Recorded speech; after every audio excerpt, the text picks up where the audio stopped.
জামাত চরমোনাই এক বিরল সমঝোতা দৃশ্যমান রাজনীতিতে। কিছুটা নাটকীয়তা বটে, তবে এই নাটকীয়তা পর্দার অন্তরালে নাটকীয়তা। এই ঘটনা, এই সমীকরণ জনগণকে বুঝতে দেওয়া হচ্ছে না, জনগণকে অনেকটা অন্ধকারে রাখা হচ্ছে।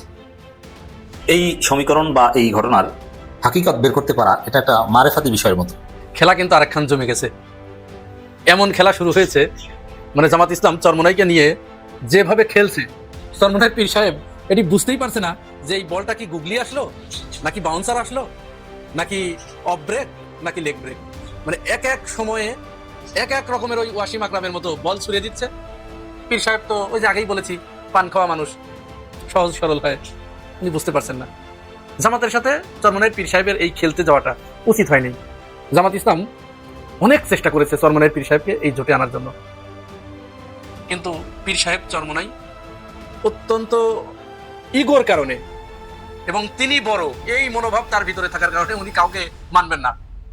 তো এটা তো কাউকে মানবেন না, এটা তো আমরা জানি, ছোটবেলা থেকে পড়ে আসছি যে আল্লাহ ইবলিশকে বললেন যে তুমি ওকে বড় মানো, আদমকে বড় মানলো না বলেই তো শয়তান হয়ে গেল। তাতে পীর সাহেব চরমোনাই তাকে কিন্তু একেবারে এরকম কথা সে নিজে মুখে বলেছে, আমরা শুনেছি, আপনারাও শুনেছেন। সাংবাদিক সম্মেলনে সে পরিষ্কার করে বলছে, আপনারা জামাতের নেতৃত্বে জোট, এই কথা কেউ বলবেন না, আমরা জামাতের নেতৃত্বে এখানে জোট করতে আসি নাই। ওরা এসেছে এবং সেটা সরকারের পক্ষ থেকে এসেছে। আগামী নির্বাচন নিয়ে যখন অনেক আলোচনা চলছে এবং গতকালকেই আমাদের স্বরাষ্ট্র উপদেষ্টা যখন নিশ্চিত করলেন যে জুলাই যে আন্দোলন 24-এর, সেখানে লুট হওয়া অস্ত্র আগামী নির্বাচনে ব্যবহৃত হবে না, তিনি নিশ্চিত করেছিলেন এবং নিশ্চিত করে জাতিকে আশ্বস্ত করেছিলেন। পরদিনই তিনি আবার জাতিকে হতাশ করার মতো একটা তথ্য দিলেন, যেটা হতাশা অনেক বেশি বাড়াবে। এবং এই অবস্থায় এই মুহূর্তে নির্বাচনের যখন এক মাসও সময় বাকি নেই, নির্বাচনের আর 20-22 দিন সময় বাকি রয়েছে, সেরকম একটা সময়ে যখন আতঙ্কটা তৈরি হবে, তখন কিন্তু নির্বাচন আসতে আসতে সেটা আরো বেশি বাড়বে। বাংলাদেশ ইসলামী ছাত্র শিবির ভার্সাস তারেক জিয়া রাজনীতি জমে উঠেছে, টান টান উত্তেজনা। এখনকার সময় রাজনীতিতে যে উত্তেজনা দেখছেন, এটা কিন্তু জামাত ভার্সাস বিএনপি নয়, এটা বেসিক্যালি শিবির ভার্সাস তারেক রহমান। তারেক রহমানের লেভেল এখন শিবিরের সাথে খেলা, এবং শিবিরের সাথে খেলা অত্যন্ত কঠিন। হাসিনা কিন্তু পারে নাই, অতএব তারেক রহমান পারবেন, তিনি আবার ক্ষমতায় নেই, এটা তো প্রশ্ন আসে না। তো আমার কাছে যেটা মনে হচ্ছে যে শিবিরের যে অসাধারণ নেতৃত্ব, বিশ্বজয়ী নেতৃত্ব, শিবিরকে আমি বিশ্বজয়ী বলবো। এখন প্রশ্ন করতেন যে বিশ্বজয়ী কিভাবে? হাসিনার আসলে মোমেন্ট, তারেক রহমান নতুন মোমেন্ট বাইর করছে। হাসিনা মোমেন্ট রে বানাইছিল পররাষ্ট্রমন্ত্রী, কথাবার্তার নমুনা শুনেন না আপনারা? ভারতের সাথে আমাদের সম্পর্ক স্বামী স্ত্রীর, কথাটা মনে আছে? আর তারেক রহমান এখন একজন নতুন মোমেন্ট পাইছে, আপনারা শুনলে আসবেন, নতুন মোমেন্ট। হাসিনা তারেক রহমান একজন নতুন মোমেন্ট পাইছে। এক সেকেন্ড আপনাদেরকে দেখাই নতুন মোমেন্টটাকে। ব্যারিস্টার রুমিন ফারহানার বিরুদ্ধে কি শেষমেশ প্রশাসন খুব শক্ত অবস্থানে যাচ্ছে, বিশেষ করে ব্যবস্থা নেওয়া হচ্ছে তার বিরুদ্ধে?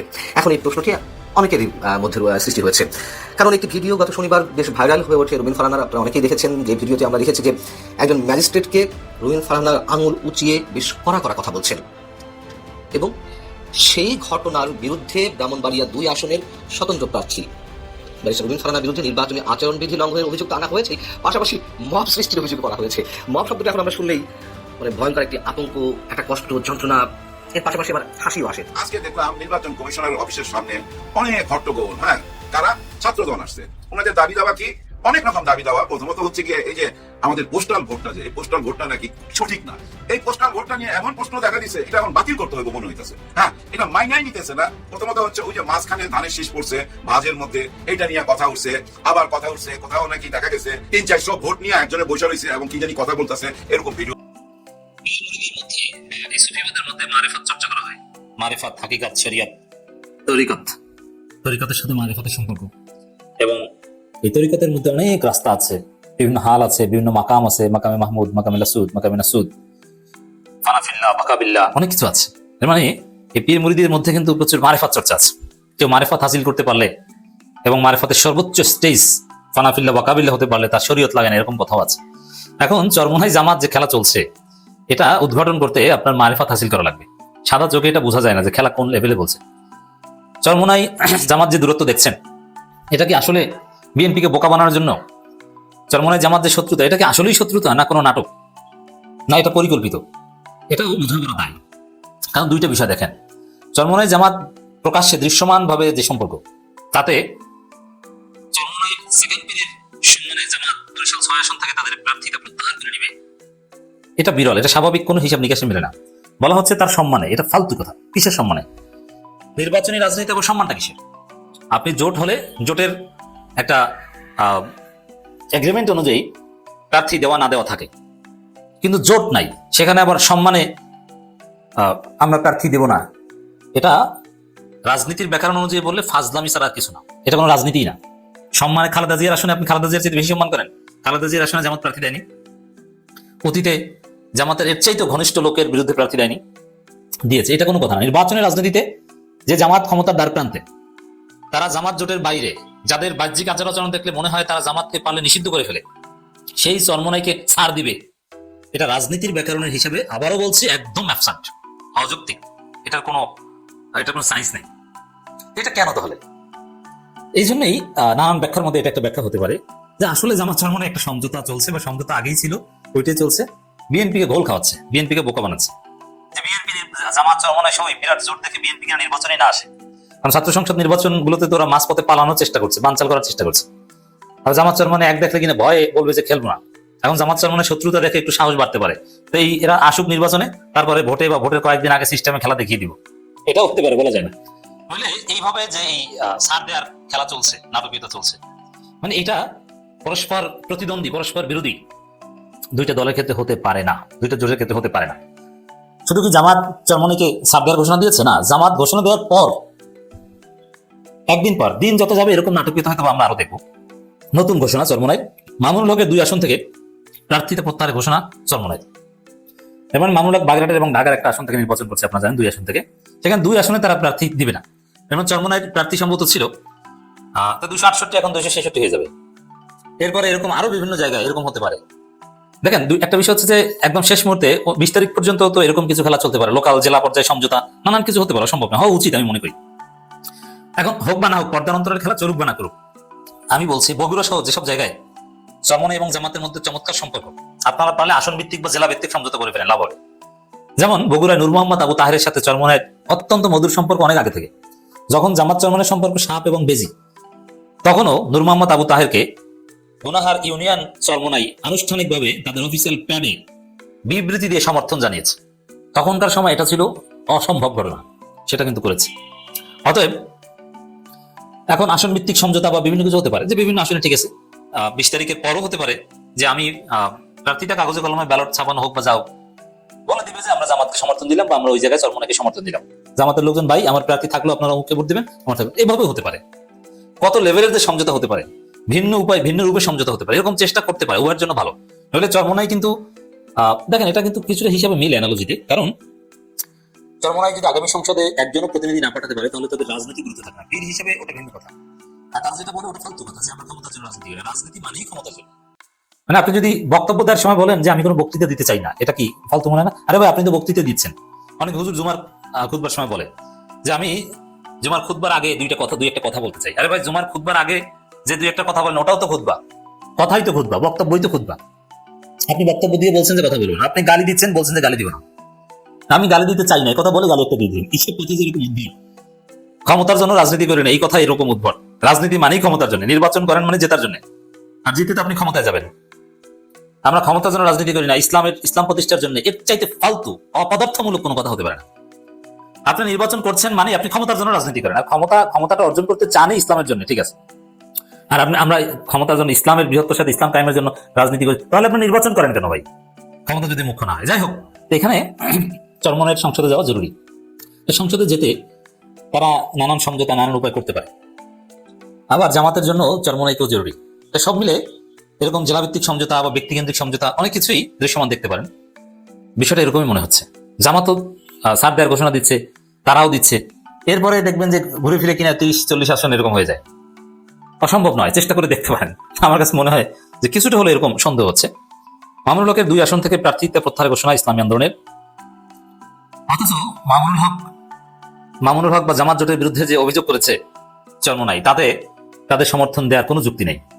কারণ শরিয়া থেকে জামাত জোট বের হয়ে গেছে, বিচ্যুত হয়েছে, শরিয়া আইন কায়েমের স্বপ্ন তাদের এই জোটের নাই, এই কারণে বের হয়ে গেছে। তাহলে এই জোটের প্রার্থীকে আপনারা সমর্থন দিবেন কেন? তো এই সমর্থন দেওয়ার মধ্য দিয়ে চরমনাইয়ের একটা নৈতিক প্রশ্ন এখানে উঠে এসেছে যে তারা যেটা অভিযোগ করছে জামাত জোটের বিরুদ্ধে, অভিযোগ ঠিক না। অভিযোগ ঠিক থাকলে এখানে আপনি সমর্থন দিতে পারেন না। তার মনে হচ্ছে যে আসলে একটা চমৎকার খেলা চলছে। বুঝতে পারছেন? মানে জামাতকে নেতা মানতে নারাজ, কোনো মতো অবস্থায় জামাতকে নেতা মানবে না। তারপরে তো তিনি চলে গেলেন, জোট ছেড়ে একা একা নির্বাচন করার সিদ্ধান্ত নিলেন। এবং 268 আসনে তার যে প্রার্থী ছিল তাদেরকে বললেন যে কোথাও থেকেও মনোনয়নপত্র প্রত্যাহার করা যাবে না, আমাদেরকে নির্বাচন করতে হবে। এই ডামাডোলের ভিতরে এদিকে বিরোধী শিবির বিএনপির ভিতরে যে সমস্ত বাম ঘরানার রাজনৈতিক নেতারা রয়েছে, অ্যাক্টিভিস্ট যারা রয়েছে, এবং বলা চলে এখন এরাই বিএনপিকে নেতৃত্ব দিচ্ছে, এই লোকগুলো এত বেশি খুশি হয়েছিল এবং বলা চলে এরা ওই পিছনের কাপড় তুলে লাফানো শুরু করেছিল যে চরমোনাইকে তো জামাত থেকে ডিটাচ করতে পেরেছি। তাহলে চরমোনাই পীর সাহেব এখানে কার এজেন্ডা বাস্তবায়ন করলেন বুঝতেই পারছেন আপনারা। সর্বশেষ মার একটা খেলো জামাতের হাতে, এমন চপেটাঘাত খেলো পীর সাহেব এখন এই চপেটাঘাত খাওয়ার পরে না পারছে এদিকে তাকাতে, না পারছে এদিকে তাকাতে, কিং কর্তব্য বিমূঢ় হয়ে গেছে। যেটা কি হলো তাহলে ঘটনাটা একটু খুলেই বলি আসুন। আপনারা জানেন যে জামাতের পক্ষ থেকে এই গতকাল ডক্টর সৈয়দ আব্দুল্লাহ মোহাম্মদ তাহের তিনি সাংবাদিকদের কাছে বললেন এক প্রশ্নের জবাবে যে বরিশাল 5 আসনে যেখানে মুফতি ফয়জুল করিম নির্বাচন করছেন যে আসন থেকে, এই আসনে আমরা কোনো প্রার্থী দেব না, জামাত কোনো প্রার্থী সেখানে দেবে না, মানে তার প্রার্থী প্রত্যাহার করে নেবে। জামাতের প্রার্থী কিন্তু সেখানে আছে, কিন্তু তাকে প্রত্যাহার করে নেবে। এটা কোনোদিন কোনো রাজনৈতিক মহলে এটা দেখেছেন আপনারা? আমি দেখি নাই। আমি 1991 সালের থেকে রাজনীতি দেখে আসছি বা ভোট কেন্দ্রে এই ভোট সংক্রান্ত বিষয়ে আমি জড়িত। আমি দেখি নাই কোন রাজনৈতিক দলের অন্য একটি প্রতিপক্ষ যে কিনা প্রতি মুহূর্তে জামাতকে মুনাফেক, বেঈমান, কাফের, মুরতাদ, মওদুদিবাদ এগুলো ছাড়া কথা বলে না। সেই জামাতের নেতারা তাদের দেয়া একজন নিশ্চিত বিজয়ের একটা আসন, বরিশালে কিন্তু জামাতের খুব ভালো অবস্থান ওই বরিশাল 5 আসনে।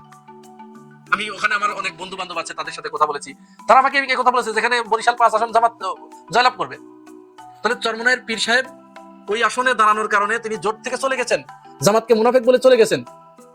সেইখানে জামাত ইসলাম ঘোষণা দিলেন যে তারা চরমোনাইয়ের পীর সাহেবের সম্মানের খাতিরে, তার সম্মান করার জন্য, তার ইজ্জত করার জন্য ওই আসন থেকে জামাতের প্রার্থী প্রত্যাহার করে নেবে। এটাকেই বলে রাজনীতি। হ্যাঁ, এখানে অবশ্য একটা ব্যাপার আছে।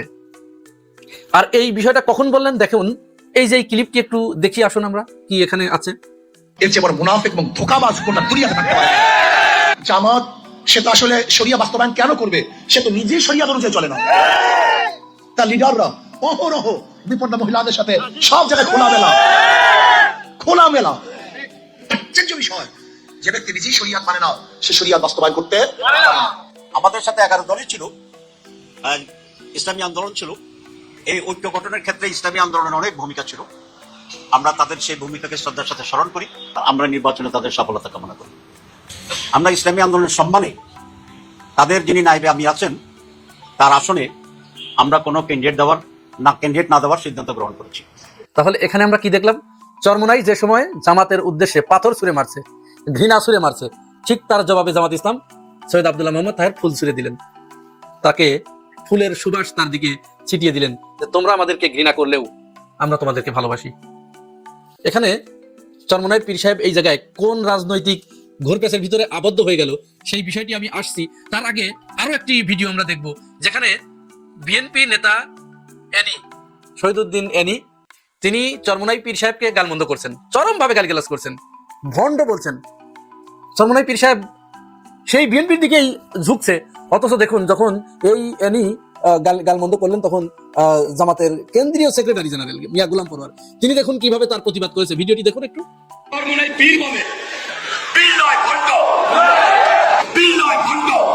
চরমোনাই পীর সাহেবের মতো একজন আল্লাহর ওলি নেক মানুষের বিরুদ্ধে কোন রাজনৈতিক দল গণমাধ্যমে যে কথা বলছেন আমরা তার ধিক্কার জানাই, নিন্দা জানাই। এটা তার বিরুদ্ধে বক্তব্য নয়, ইসলামী মূল্যবোধের প্রতীক যিনি তার বিরুদ্ধে কথা বলার অর্থ হলো ইসলামী সমাজ, রাষ্ট্র, ঐতিহ্য এবং আদর্শের বিরুদ্ধে কথা বলা। আপনারা তো নিজেই দেখলেন জামাত ইসলাম তাদের জন্য কি করলো আর তারা জামাত ইসলামের জন্য কি করছে। এখনো পর্যন্ত সোশ্যাল মিডিয়ায় চরমোনাইয়ের যে সমস্ত মুরিদরা আছে জামাতকে হেন কোনো গালমন্দ নাই যা করছে না, অথচ আমরা জামাত আমিরকে কি দেখলাম যখন পীর সাহেব জোট ছাড়ার ঘোষণা দিলেন তারপরেই জামাত আমির সমস্ত নেতাকর্মীদেরকে উদ্দেশ্য করে বললেন যে অনেককেই দেখছি আমাদের সাপোর্টার, আমাদেরকে ভালোবাসেন, তারা আমাদেরকে ভালোবাসার কারণে একটি ইসলামিক রাজনৈতিক দলকে আপনারা গালমন্দ করছেন, দয়া করে আপনারা তাদেরকে গালমন্দ করবেন না যদি আপনারা আমাদের ভালোবেসে থাকেন, কারণ তারা আমাদের ভাই। দেখুন জামাতের আমির তার স্ট্যাটাস। তাহলে এটি এই যে রাজনীতি, এই রাজনীতি কি আমরা স্বাধীনতার পরে দেখেছি বাংলাদেশে? জামাত ইসলাম চাচ্ছে এখানে একটা কল্যাণমুখী রাজনীতির প্রবর্তন করতে। রাজনীতি পরিবর্তন হয়ে যাবে, এখানে আর ওই চাঁদাবাজির রাজনীতি থাকবে না, এখানে এখানে আর ওই বংশানুক্রমিক রাজনীতি থাকবে না, এখানে টেন্ডারবাজির রাজনীতি থাকবে না, এখানে পেশি শক্তির রাজনীতি থাকবে না। এখানে রাজনীতি মানুষ যেন রাজনীতি করে, কোনো মানুষের জায়গা যেন রাজনীতিতে না হয়, সেই দিকে নিয়ে যেতে চাচ্ছেন জামাত আমির। এইবার চলুন আমরা চরমোনাইয়ের পীর সাহেবকে জামাত কিভাবে একটা ঘোড়া টেপের ভিতরে ফেলে দিলেন এবং চরমোনাই পীর সাহেব এখন কি করবে, এখান থেকে কিভাবে উদ্ধার হবে, চলুন ওই বিষয়ে একটু আলাপ করি। এখন এই যে জামাত ইসলাম প্রার্থী প্রত্যাহার করে নিলেন ওইখান থেকে, বরিশাল থেকে, তো এতে কি চরমোনাই পীর সাহেবের কি এখানে কোনো দায়বোধ বেড়ে গেল না? এইখানে জামাত ইসলাম তাকে দুইটি বার্তা দিয়েছে পরিষ্কার ভাবে। প্রথম বার্তাটি হচ্ছে, এই যে আমি তোমার জন্য ছাড় দিলাম, তুমি আমাকে যেভাবে গালমন্দ করেছো, তুমি আমাকে যেভাবে দোষারোপ করছো, তুমি আমাকে যেভাবে বাইরে ছুঁড়ে ফেলে দিতে চাচ্ছ, আসলে সেটা তুমি ভুল করছো।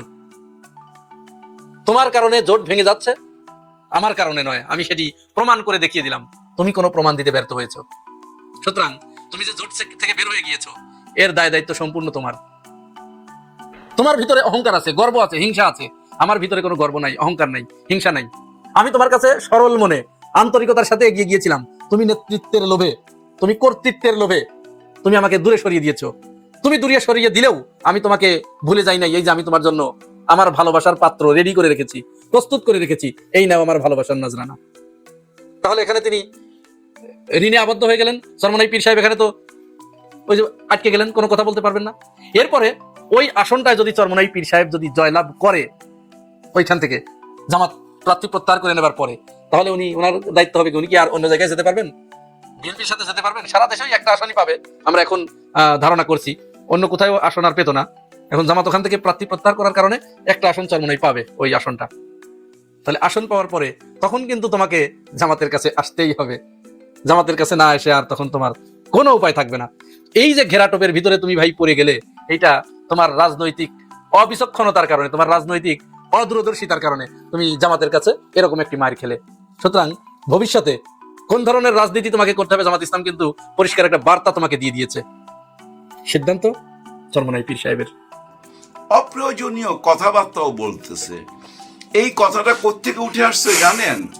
এই যে জুলাই গণ অভ্যুত্থানে যেসব মা বাবা তাদের সন্তানকে হারাইছে, সেসব মা বাবাদেরকে নিয়ে আমাদের তারেক রহমান সাহেব বসছিল কোথাও চীন মৈত্রী সমিতিতে, আমার যদ্দূর ধারণা। যাই হোক, ওইখানে উনি বক্তব্য রাখতে যে খুব সুন্দর বক্তব্য রাখছে। আমি পুরো বক্তব্যটা দুইবার শুনছি। দরকার ছিল উনি সবাইকে ভাই দেশের স্বপ্নটা তুইলা ধরছে, ওনার ভিতরে যে স্বপ্নটা ওইটা তুইলা ধরছে। কিন্তু প্রথম দিকে কি কারণে বললো ওই গুপ্ত আর সুপ্ত, এটা না বললেও হয়তো আমার মনে হয়, অবশ্য না বললে কিন্তু আমার মনে হয় এই বক্তব্যটা এতটা আলোচনা হইতো না। হ্যাঁ, আমার মনে হয় না এতটা আলোচনা আসতো এই বক্তব্যগুলা। যাই হোক, উনি বলছে বিরোধী দলকে, ওই যে জেমিনে যেভাবে নাম নিল না, কিন্তু আমি নাম নিয়েই বলতে চাই, উনি শিবিরকে বুঝাইছে, আমাদের জামাত ইসলামকে বুঝাইছে, কারণ ওরা সুপ্ত গুপ্ত ছিল। কিন্তু ওনাদের দলের মানুষও কিন্তু সুপ্ত ছিল, গুপ্ত ছিল। আপনাদের মনে আছে হারিস চৌধুরীর কথা? উনি ছিলেন বেগম খালেদা জিয়ার উপদেষ্টা। উনি একটা টাইমে গায়েব হয়ে গেল, কেউ খুঁজা পাইল না। ওই যে হারুন, ডিবি হারুন, উনিও খুঁজা পায়নি, কিন্তু বহু চেষ্টা করছে। অনেকে মনে করতো উনি বিদেশে চলে গেছে, কিন্তু একটা টাইমে দেখা গেল উনি মানে ঢাকারই একটা জায়গায় একটা ছোট্ট ফ্ল্যাটে থাকতো, একা একা, দাড়ি এত লম্বা হয়ে গেছিল, এবং ওই যে কোনো একটা মার্কেটে নিজে একটা কাপড়ের দোকানে কাজ করতো সেলসম্যান হিসাবে, গোপনে চলে গেছিল। আর গোপনে যাওয়াতেই ভাই ওই পুলিশের হাত থেকে বাঁচতে পারছিল, শেখ হাসিনার দলের থেকে বাঁচতে পারছিল। বাইরে তো ভাই কি করতো বুঝেনি। যাই হোক, উনি পৃথিবীতে নাই, আল্লাহ ওনাকে বেহেশত নসিব করুক। অনেক কষ্ট কইরা এই পৃথিবীতে অনেক কষ্ট পাইছে ভাই যাওয়ার আগে। দেখেন, উনি যেটুক হায়াত পাইছিল ওইটুক পুরা কইরা যাইতে পারছে কিভাবে জানেন? গুপ্ত থাইকা। হ্যাঁ, ওই গুপ্ত আর সুপ্ত, সুপ্ত মানে তো ভালো বুঝাইলো, তাই না? আর গুপ্ত ওই যে গোপন হয়ে যায় যারা, এরা গোপন হয়ে গেছিল বাঁচার জন্য। এটা তো স্যার আপনি বুঝতে পারেন, তাই না? ওরা যদি বাঁচার জন্য গুপ্ত না হয়, তাহলে কি 5ই আগস্ট আসে স্যার? আসে না তো। এটা বুঝতে হবে আমাদের সবাইকে।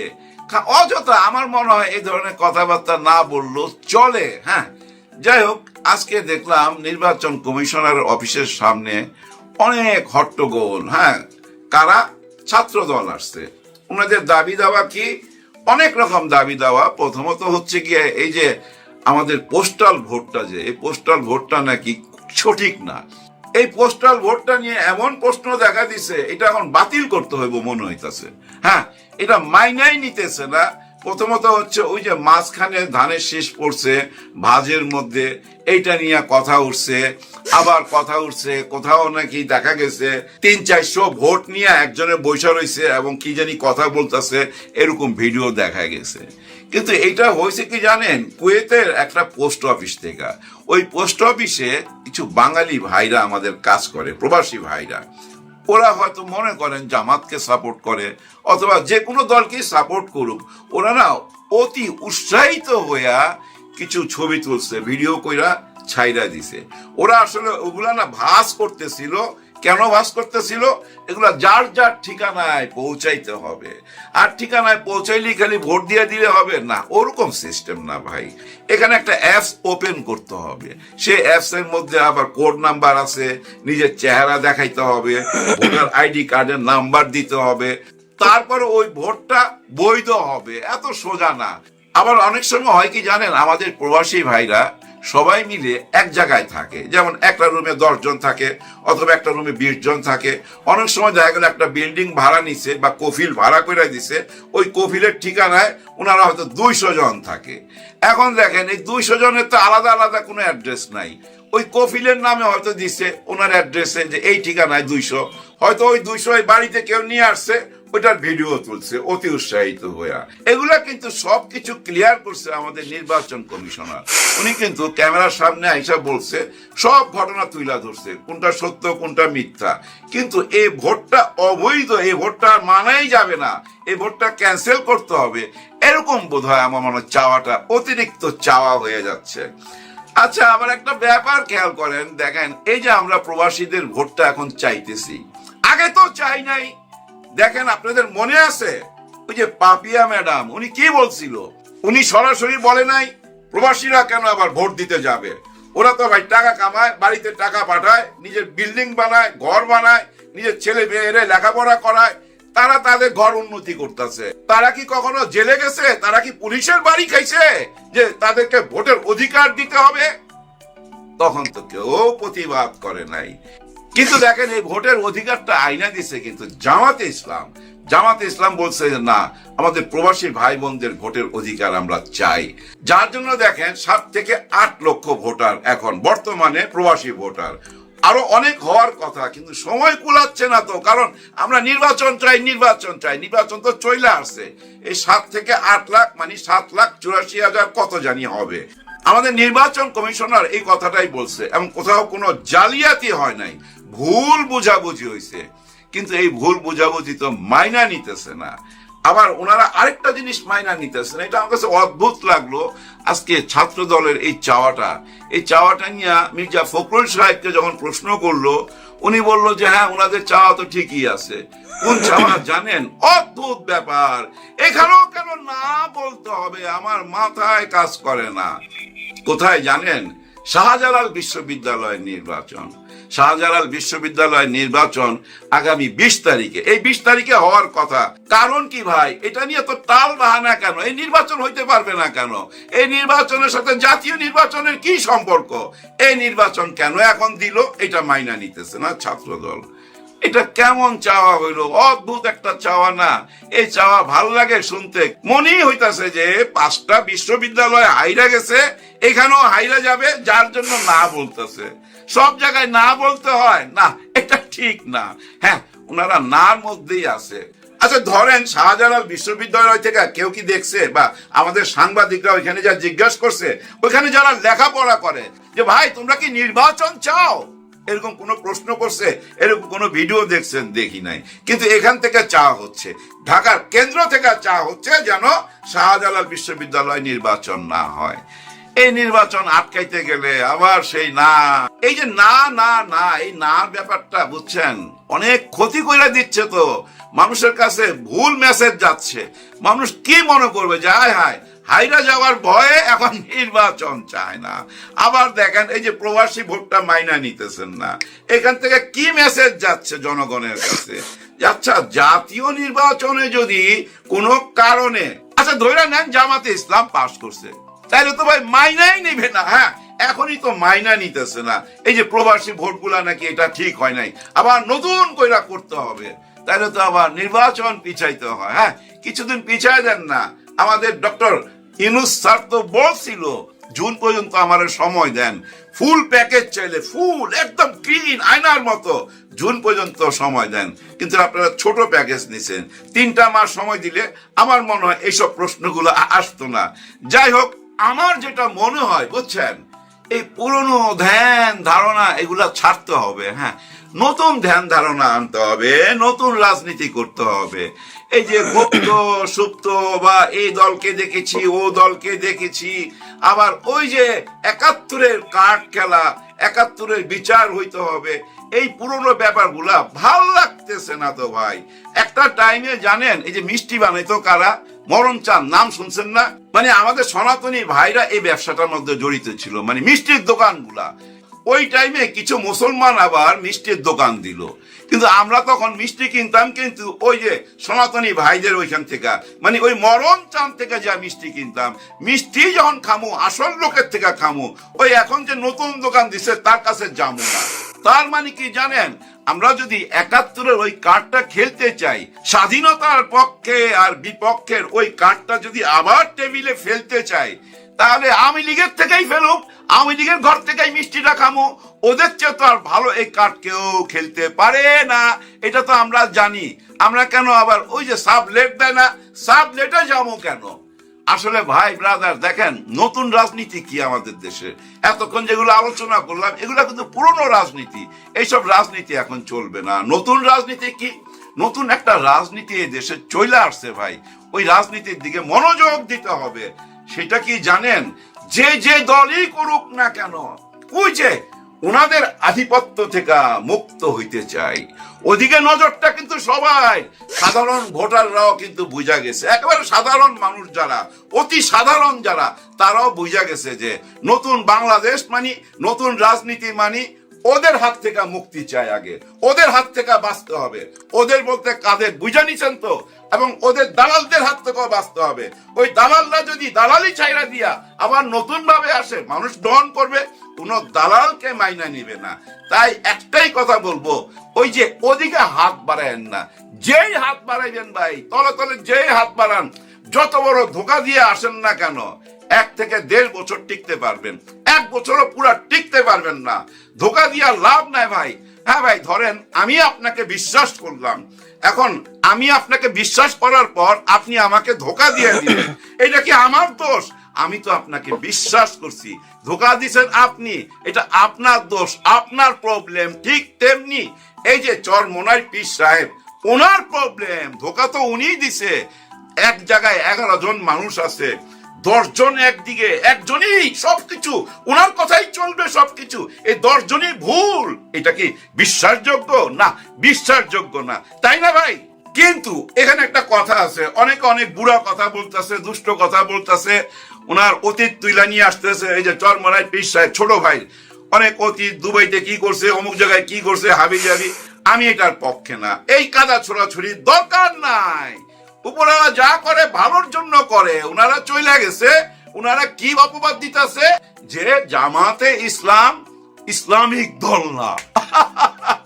এটা কইলে কেউ বিশ্বাস করবে? বরঞ্চ জামাতে ইসলামের যে উপকারটা কইরা দিছে না ভাই, এই জন্য ধন্যবাদ দেওয়া উচিত। কি উপকার জানেন? জামাতে ইসলামকে অনেকে মনে করতো না এরা তালেবান সরকার গঠন করবে, এরা শরিয়া আইন চালায়া নারীদেরকে ঘরে বন্দি করে রাখবে। ওই যে 5 ঘন্টা কাজ করার কথা বলছে, ওইটা নিয়ে টক শোতে দেখছেন না কত রকম আলোচনা, কিন্তু লাভ কি সেসব আলোচনা কইরা? কোনো লাভ নাই, 2 পয়সার লাভ নাই। কারণ মানুষ তো বুঝা ফেলাইছে, মানুষ সত্যটা জানে, ভুল বোঝানো যাবে না কাউকে। আর একটা কথা মনে রাখতে হবে, ইট মারলে না পাটকেল খাইতে হবে। হ্যাঁ ভাই, আপনি যখন ইট মার